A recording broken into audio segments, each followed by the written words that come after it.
यांच्या शोक सभेच्या निमित्तानं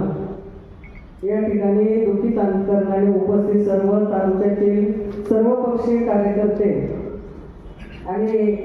दादांचे समर्थक आपण सर्वजण दुखी अंतकरणाने या ठिकाणी उपस्थित आहोत।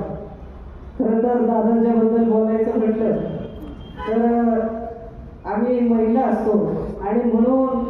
ज्यांनी आपल्यावर जीव लावला, प्रेम केलं, त्यांच्याबद्दल बोलत असताना हृदय भरून येतं आणि म्हणून बोलणं कठीण होतंय। परंतु जेव्हा मी जिल्हा परिषद सदस्य होते त्यावेळेस दादांशी बरेच वेळा संपर्क आला आणि म्हणून दादांनी मला कित्येक वेळा विचारलं असं की लोकरे तुमचं शिक्षण किती? मी दादांना हसून सांगायचे, दादा माझं शिक्षण आहे 4थी आणि म्हणून तुम्ही 4थी शिकला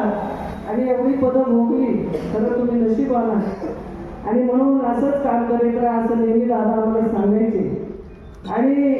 दुसरं मी सर्व समाजाच्या वतीनं सांगू इच्छिते की आता ज्या घडामोडी झाल्या आणि पावसाळ्यामध्ये खूप पाऊस पडला आणि त्यासाठी आमच्या आदिवासी भागाच्या सर्व लोकांचं असं दादांकडे लक्ष होतं की दादा काहीतरी निर्णय घेतील आणि कर्जमाफी करतील याची आशा खूप लोकांना होती। परंतु आज 2 दिवस आम्ही ऐकतोय की लोकांची आशाच नाहीशी झालेली आहे, कारण जो नेता होता शेतकऱ्यांचा गोरगरिबांचा विचार करीत होता तोच नेता पडद्याच्या आड झाल्यानंतर प्रत्येकाला दुःख झालेलं आहे आणि म्हणून प्रत्येक